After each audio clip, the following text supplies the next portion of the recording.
नमस्कार दोस्तों, बहुत बहुत स्वागत है आप सभी लोगों का स्टडी जोन एजुकेशन के यूट्यूब चैनल पे। मेरा नाम विकास है और दिन भर की करंट अफेयर्स को लेकर एक बार फिर से मैं आपके सामने हाजिर हूँ।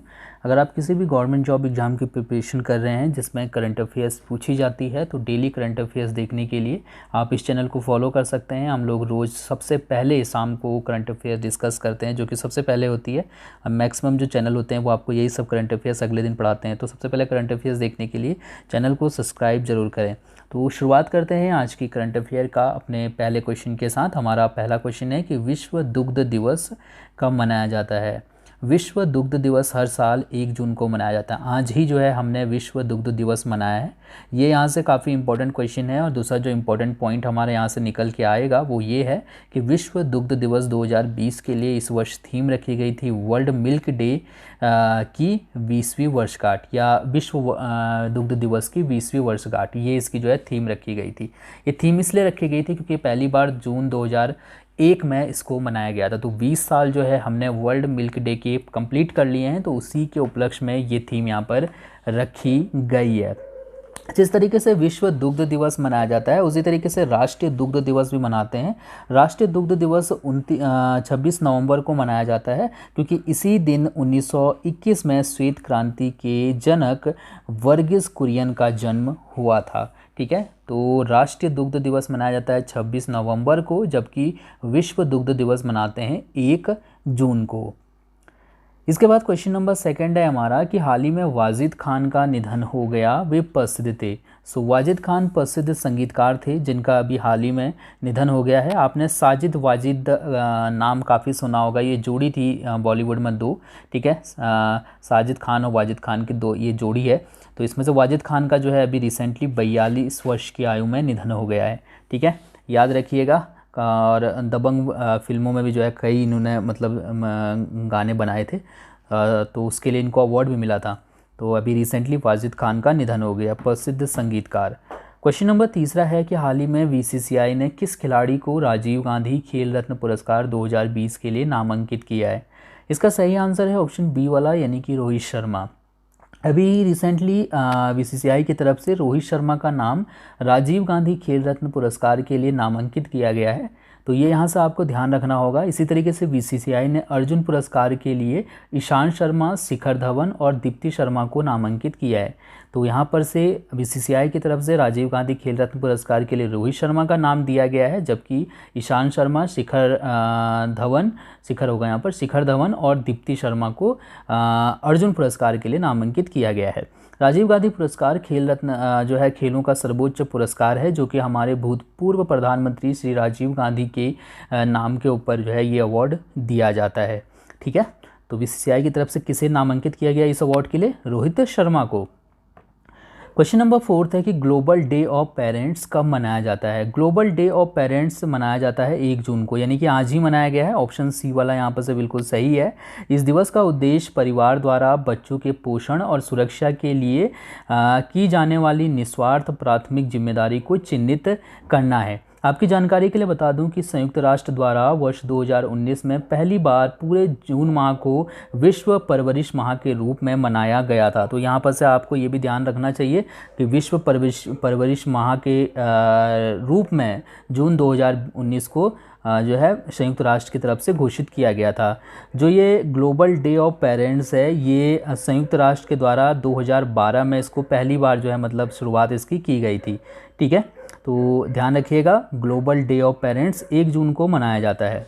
क्वेश्चन नंबर 5 है कि हाल ही में निम्नलिखित में से किसे India infrastructure finance company limited का प्रबंध निदेशक नियुक्त किया गया है। सो अभी रिसेंटली PR जयशंकर को इंडिया इंफ्रास्ट्रक्चर फाइनेंस कंपनी का प्रबंध निदेशक नियुक्त किया गया है। इनकी जो नियुक्ति है वो अगले 3 सालों के लिए की गई है। तो जब एग्जाम में पूछा जाएगा आपसे ये क्वेश्चन तो सीधे से यही पूछा जाएगा कि India infrastructure finance company limited का MD किसे बनाया गया अभी रिसेंटली, तो PR जयशंकर को बनाया गया है। क्वेश्चन नंबर 6 है हमारा कि निम्नलिखित में से किसे भारतीय खाद्य सुरक्षा और मानक प्राधिकरण का मुख्य कार्यकारी अधिकारी नियुक्त किया गया है।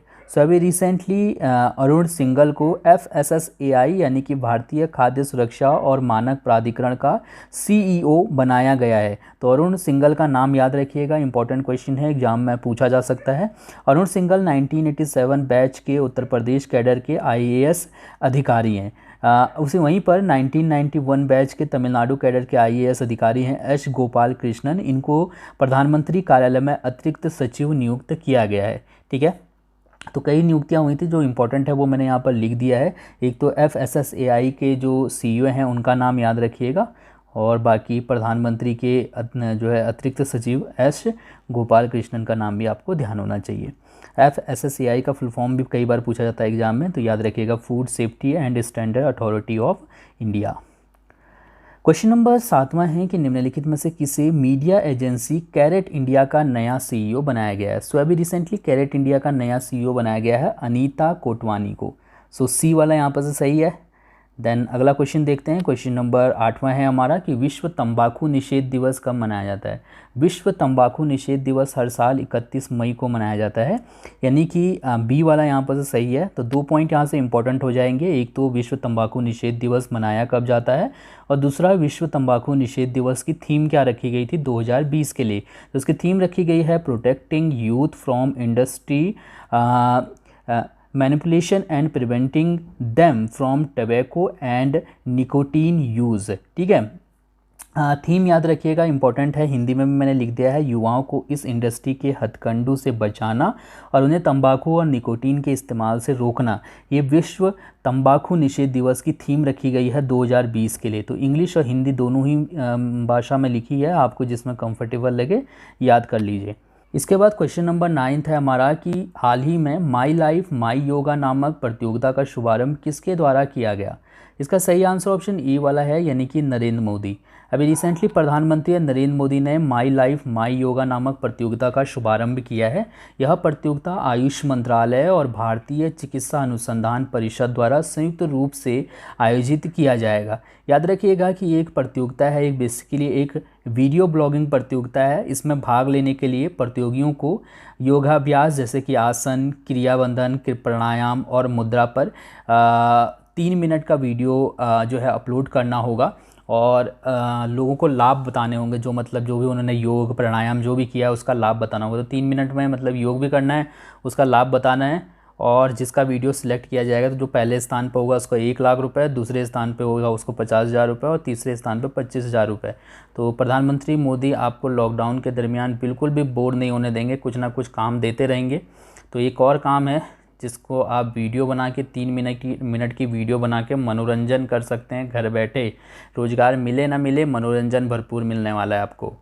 चलिए अगला क्वेश्चन देखते हैं। क्वेश्चन नंबर 10वां कि हाल ही में केंद्र सरकार ने किस राज्य में जल जीवन मिशन के कार्यान्वयन के लिए 445 करोड़ रुपए की राशि मंजूर की है।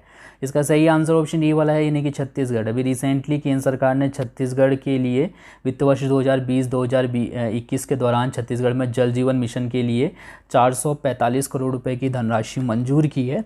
आपको शायद पता होगा कि जो ये जो जल जीवन मिशन है, ये बेसिकली इसका लक्ष्य क्या रखा गया है। तो ये जल शक्ति मंत्रालय के द्वारा इस योजना को शुरू किया गया था, और इसका लक्ष्य है कि 2024 तक भारत के प्रत्येक ग्रामीण घरों में जो है रेगुलर पीने का पानी जो है मतलब घर तक पहुंचाया जाए। जो नल वाला जो पानी है वो हर घर घर तक जो है नल लगाए जाए।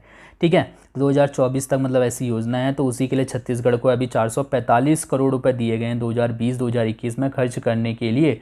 केंद्रीय जल शक्ति मंत्री गजेंद्र सिंह शेखावत हैं, तो इनका नाम भी यहाँ से याद रखिएगा। क्वेश्चन नंबर 11वां है कि निम्नलिखित में से किसने national artificial intelligence portal launch किया है। सो अभी रिसेंटली केंद्रीय सूचना प्रसारण मंत्री श्री रविशंकर प्रसाद जी ने नेशनल आर्टिफिशियल इंटेलिजेंस पोर्टल का शुभारंभ किया है। यह पोर्टल भारत में AI संबंधित डेवलपमेंट्स के लिए वन स्टॉप डिजिटल प्लेटफॉर्म के रूप में काम करेगा। तो जितने भी जो आर्टिफिशियल इंटेलिजेंस से रिलेटेड जो डेवलपर्स हैं वो यहाँ पर आके रजिस्ट्रेशन कर सकते हैं इस पोर्टल पे। और इस पोर्टल में मतलब किसी भी जो है AI में मतलब किसी भी आर्टिफिशियल इंटेलिजेंस में फंड निवेश का, इसके अलावा जो कंपनियां हैं या फिर जो शैक्षिक संस्थाएं हैं उन सभी के बारे में मतलब इसमें जानकारी होगी। ठीक है, तो याद रखिएगा ये जो पोर्टल है ये AI संबंधित जो डेवलपर्स हैं उनके लिए ये लॉन्च किया गया है। उनको एक ही जगह पर जो है निवेशक से लेकर शैक्षिक संस्थानों तक सबके बारे में यहाँ पर जानकारी मिल जाएगी। क्वेश्चन नंबर 12 है कि निम्नलिखित में से कौन छत्तीसगढ़ की पहली महिला गृह सचिव बनी है। तो इसका जो सही आंसर हो जाएगा वो हो जाएगा ऑप्शन ए वाला, यानी कि नेहा चंपावत। अभी रिसेंटली नेहा चंपावत छत्तीसगढ़ की पहली महिला गृह सचिव बनी है। नेहा चंपावत 2004 बैच की IPS अधिकारी हैं और अभी फ़िलहाल में इनकी जो नियुक्ति है वो अस्थायी तौर पे हुई है, लेकिन ये एक रिकॉर्ड बन गया है कि ये छत्तीसगढ़ की पहली महिला गृह सचिव बन गई हैं। ठीक है। क्वेश्चन नंबर 13 है कि निम्नलिखित में से कौन सा राज्य कोविड-19 मरीजों के लिए 1 लाख बिस्तर तैयार करने वाला पहला राज्य बन गया है। इसका सही आंसर ऑप्शन बी वाला है, यानी कि उत्तर प्रदेश। उत्तर प्रदेश में कोविड-19 के मरीजों के लिए 1 लाख बिस्तर तैयार कर दिए गए हैं और ये देश का सबसे बड़ा आंकड़ा है, यानी कि जहाँ पर कोविड-19 के मरीजों के लिए 1 लाख बिस्तर जो है उपलब्ध हो। तो उत्तर प्रदेश में 1 लाख मरीज भी हो जाते हैं तो उनके लिए बिस्तर उपलब्ध होगा उत्तर प्रदेश में। क्वेश्चन नंबर 14 है कि निम्नलिखित में से किसे हिमाचल प्रदेश का नया पुलिस महानिदेशक नियुक्त किया गया है। सो अभी रिसेंटली संजय कुंडू को हिमाचल प्रदेश का नया पुलिस महानिदेशक बनाया गया है। 1989 बैच के IPS अधिकारी हैं ये, और ये पुलिस महानिदेशक के रूप में आप राम मरंडी का स्थान लेंगे, जो कि 31 मई को रिटायर हो गए हैं।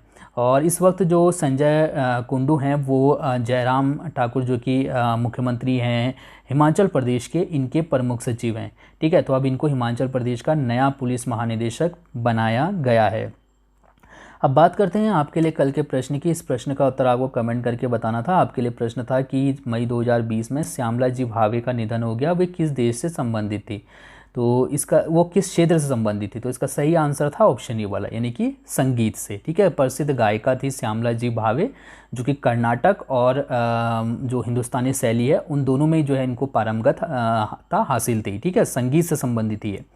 अब बात करते हैं आपके लिए आज के प्रश्न की। इस प्रश्न का उत्तर आप कमेंट करके बता सकते हैं। आपके लिए आज का प्रश्न है कि निम्नलिखित में से किस राज्य ने रीस्टार्ट पैकेज का शुभारंभ किया है। रीस्टार्ट पैकेज का शुभारंभ किस राज्य ने किया है, ये भी कमेंट करके बताइए। थैंक यू सो मच इस वीडियो को देखने के लिए। आपका दिन शुभ हो। धन्यवाद।